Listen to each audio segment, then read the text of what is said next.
I did Jeff Nippard's high frequency full body program for 10 weeks, and here's how it went. For the options, I chose the 5-day program versus the 4-day program, but I just want to say over this 10-week program, it outlasted a ton of things. I started this program 4 days after I graduated college. It outlasted 2 talking stages, and I also got a new job in between then as well. And I also grew my hair out. So the whole premise of this program is, you hit every body part every single day. Now, there is a caveat to that. You have a main focus day. Let's say it's on Monday and it's like a deltoid focus day. You're going to hit deltoids for a good amount of volume that day. And then the next day, you don't hit deltoids at all, and then throughout the rest of the week you hit them moderately. So that's kind of how it went in terms of all the body parts. So even if you had the main day on Friday, you would still have moderate intensity leading up to that day or the day before. It's weird how the program worked, but I trust Jeff's expertise, and the results speak for itself, which I'll get into. And I'm going to go by week for each week, essentially, for what I did and how it affected me. Now, I'm not going to spill the program. I'm not going to spill the beans. That's clearly Jeff's intellectual property, and I can't do a Canadian brother like that. But what I really like about the program is when you immediately get it, it's an electronic version. No, I actually tried printing it out, but it was quite tedious and kind of expensive. So I used it on my phone, and I tracked my numbers just in a little notebook. Immediately when you open the program, you have a About This Program tab along with lists of key terms. So AMRAP, for example, he'll explain what that means, which means as many reps as possible. That's just an example, but he does that for every single key term. Along with functional anatomy, which was pretty cool actually, because you get to see all the different muscles in our body, and I think it's a great, very basic, fundamental foundation for just knowledge on our bodies and physiological systems and muscles and all that cool stuff. Now you're probably thinking, well, if I'm hitting the same muscle pretty much 4 days, 5 days a week, isn't that going to lead me to overtrain? And the answer is, Jeff said no. And here's why I believe him. Because there's a certain RPE that you have to hit for each exercise. And if you're hitting that RPE and you're not going to failure on each set, but at that exact RPE, the chances are you're not going to overtrain. So you don't have to worry about that. But I did feel quite fatigued some days. I will say that. You're probably wondering, what about cardio? Now, Jeff said that you should use cardio very conservatively because you don't want to hinder the recovery process and also get you more fatigued for the following days, whatever. So I only hit cardio on Sundays and sometimes on Wednesdays for about 35 minutes each session on my bike in my living room. So that's pretty fun. Just get on the bike, watch some Animal Planet orangutans, and just chill out. It's quite chill. So 2 things that I really liked about the program is that you had replacement exercises in case you didn't have certain equipment or just anything of that nature. And let's say you didn't want to do an exercise, you could just do something else. So for example, there were some days where I did not want to do the pendlay row. Now, I've never done that exercise before, so I did it twice. And then later on in the program, I was like, yeah, it's good for strength and just power in general, but it was weird. So you could actually replace certain exercises within the program, and he actually has a list of replacements for certain exercises. And another thing that I really liked as well is a warm-up. Now, he said to just do light walking on the treadmill for 5 to 10 minutes before every workout, along with a bunch of other stuff like foam rolling and just rolling out your traps and swinging your legs, everything like that. And I just want to say, going on the treadmill to heat up your internal core temperature has just big effect. That's all I gotta say. Big effect. That's something I'm gonna keep with the rest of my whole training program from now on, because before I never really warmed up with cardio because I was like, oh, cardio's bad. But if you do it lightly before the workout and then maybe after your workout, hit an intense session of cardio, but only once or twice a week, then you'll be fine. So warm up was great, and this whole program was generally structured into 2 blocks. You had block 1 and you had block 2. Block 1 was for the first 4 weeks.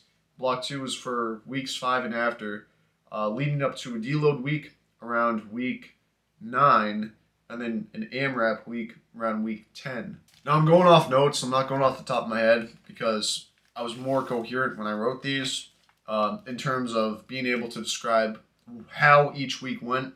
So if we're going to start off with the week one, the first day was weird because, I went from legs to chest to legs, which I've never done before.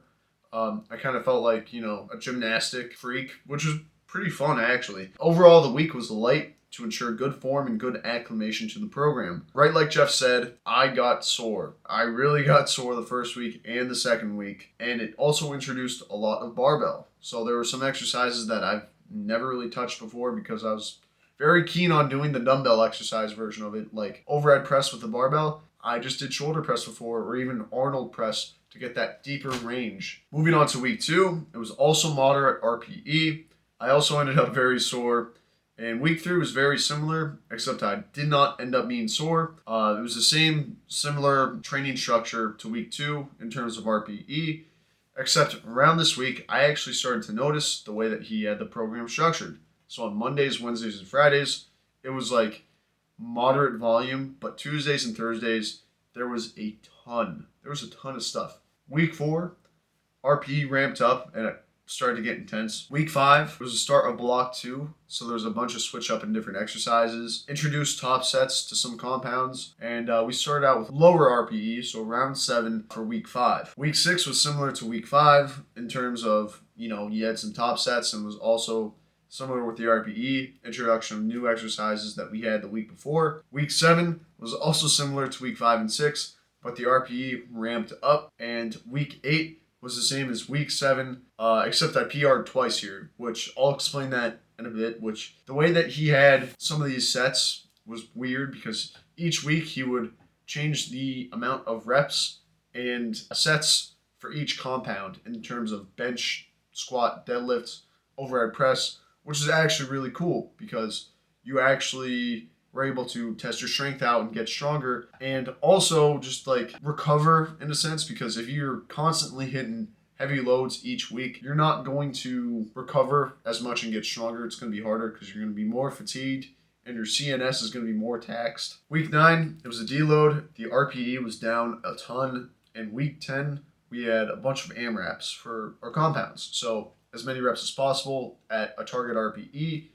Moderate to high RPE that week, which was pretty cool. It was a great way to end the program, and I actually ended the program about a week ago, but things with life has gotten in the way, so I'm only recording this now, and I've actually moved on to a new split, which is pretty cool. Now, moving on to my weight. So I've been in a bulk, and to be honest, I've been into a more aggressive bulk in the sense of 1.5 pounds a week. So I've been counting all my calories, making sure I'm eating once every 2 to 3 hours, and I ended up going from 165 in the middle of June to 170.4 at the end of August, which was decent. It was decent progress, and I can tell you right now, my arms have filled out a little bit more. I definitely feel like my legs have gotten stronger and bigger in the sense of my quad development, and my delts have also developed a little bit more as well. Now, going into my strength of numbers in terms of my squat, bench, and deadlift, I also want to preface that I've only seriously started to squat, bench, and deadlift about 7 to 8 months ago. So I haven't been too acclimated to it. I've been lifting for 2 years, but I spent just about 7.5 months on a ship. So we don't really have barbells on those ships. We have a Smith machine, but for the sake of it, I've always used dumbbell, and that's something that has stuck with me for the year after I'd gotten off my ship. So I hadn't really done much besides, cable machine, dumbbells, and Smith machine. Back in May, my 1 rep max for my squat was 265 pounds. Middle of August, or week 8, I ended up hitting 275 pounds for 2 reps. Now, moving on to bench, my 1 rep max, it was over a year ago. I'd have to say it was May of 2022, was 225 pounds. Now, middle of August, I ended up hitting a 3x3 for 215 pounds. For my deadlift, my 1 rep max was 335 pounds, and I've only started to deadlift in March of this year. It was 335 pounds. It ended up getting to 350 for 2, which I was quite impressed.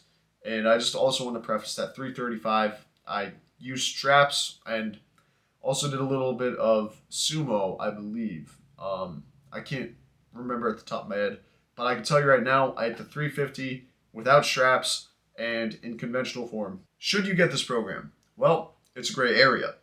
If you have more than an hour and a half a day to allocate to the gym and you're looking for something to switch up your program right now, I'd say go for it. Now, I would not recommend this program to someone who likes to train intensely in terms of take one working set to failure with one warm up set, only being in the gym for 45 minutes to an hour each day, because this program, like as I said, you have certain RPEs you have to hit, so you're not taking each set to failure, and there are a lot of warm up sets and working sets for each exercise. There's also a decent amount of exercises, so you're easily going to find yourself in the gym for about an hour and a half to almost 2 hours every single day. The warm up itself took me about 30 minutes when I first started out, so a lot of the sets for the warm up I actually just cut in half. So some of them would be like leg swings, for example. I'd only swing my leg for one set as opposed to the two sets of 12 that it had me doing before. I'm onto a new program right now where it's one warm up set with one working set per an exercise, but take it to failure or almost to failure. The only thing I'm not taking to failure are my compounds, in the sense of I'm in 3 sets of those with about 80% to 85%. Each week, I'm now switching those up in terms of 3x5, a 3x3, or 3x2, or a 2x2, for example. So I'm progressing in my own way in terms of my new program, which I like. But for anyone who's been working out for about a year and a half to 2 years, looking to switch up their current training style and have generally has been stuck in the gym, try it out. I definitely recommend you try it out because it's fun. You get a whole body pump. You look good. You look check yourself out in the mirror.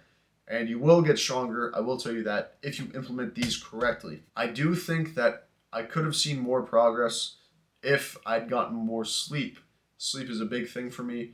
And starting my new job, I've been waking up at 3 a.m. some days. So trying to get more than 7 hours of sleep some nights has been tough. So if you're getting enough sleep and you're able to spend about an hour and a half to 2 hours in the gym every day, go for this program. I definitely recommend it. It's worth $35, so it's worth it. Go try it out. I will say, though, go for the 4-day program if you want to see more rest. I wish I went for the 4-day program as opposed to the 5-day program. That's just me, though.